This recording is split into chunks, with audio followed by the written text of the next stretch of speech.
Mr. Graves, thank you. Thank you, Mr. Chairman. I appreciate it. Mr. Secretary, thank you for being here. Good to see you again, and I appreciate you spending time with us today. I understand a number of my colleagues have grilled you on criteria related to grants, and I'm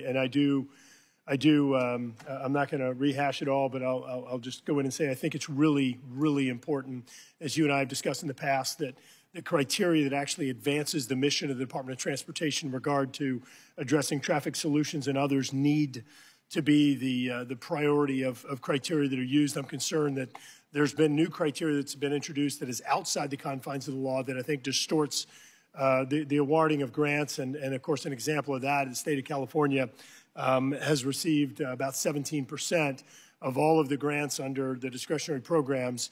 And obviously that figure is very high. And I'm concerned about the direction or just how the I guess, lack of criteria or lack of specificity, some of the criteria allows for a distortion in terms of where some of these grants go. But more importantly, because I know you've covered this a good bit today, Mr. Secretary, I wanted to talk to you about a somewhat related topic, and that's my home state of Louisiana.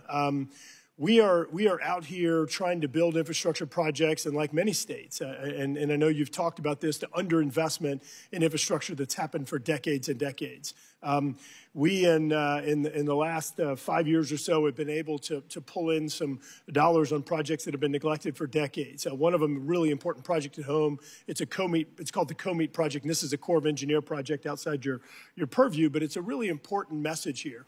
The project cost went from $342 million to $970. We have another project that's down just outside New Orleans called the West Shore Project. That one went from $760 million to $3.7 billion. My point here is that when you look at everything that's been done under this administration, whether it's American Rescue Plan, which was nearly $2 billion, the CHIPS Act, hundreds of billions of dollars, while laudable goal in that case became way too expensive and ancillary things added to it, the Inflation Reduction Act that I think got way out of bounds, distorting economics in regard to energy investments, and we're now seeing 40% higher energy costs for Americans.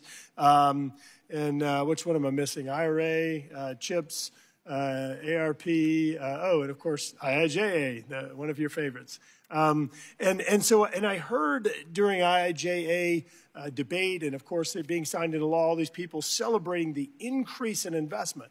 Mr. Secretary, if project costs are tripling, in two cases of the projects that we're building right now, and this isn't, I didn't go cherry pick, those are the projects. I can go through and find probably 10 transportation projects that have more than doubled, and this isn't me cherry picking either. So it's hard for me to understand how this is a win with all of the other investments that were made, spending trillions and trillions of dollars that devalued the dollar, that have contributed to energy costs going up, and now we can't even build the projects we were building before. And the way I look at it is any perceived increase in investment under IIJA is actually a decrease based on what we're seeing at home. And I'm curious if you care to reflect on that and what you're seeing across the country. So I think first of all, the reality of the increase in project costs is real. It's a concern. It's one of the main threats to the successful implementation of this bill and something we think about every day. I would challenge the view that anything we do to invest in the productive capacity of this country is necessarily inflationary, and would suggest on the contrary that one of the things that creates inflationary pressure is sometimes a bottleneck or a deficiency in our built infrastructure that can only be addressed with good investment.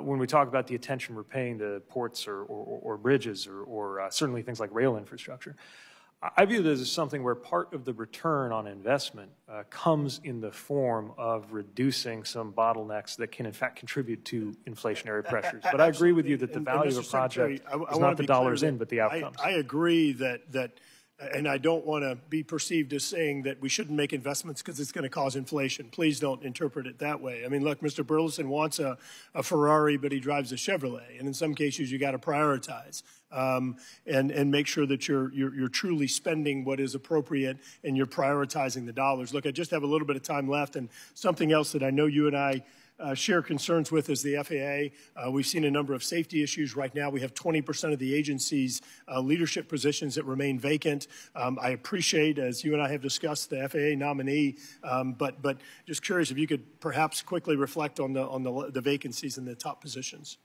Well, you know, the most important way to address that, of course, is the swift confirmation of our nominee. Most of these aren't confirmed positions. Say again? Most of these are not confirmed positions. That's right, yeah, and you know, in addition to the people who have been performing sometimes in acting capacities, we have the confirmed positions, which I think ought to have a hand in shaping the leadership team. But just to be clear, there's no empty chairs there. The work is getting done. At the same time, we would benefit from having confirmed, or we're not confirmed, permanent people in each of their roles. We hope to have more announcements soon on that. And of course, in addition to that top group up there, we're also concerned about just making sure we fill those rank and file positions of the air traffic controllers, which is one of many reasons we're very hopeful that this chamber can avoid a shutdown that would stop our training. Look forward to continuing discussing, Mr. Chairman. Thank you.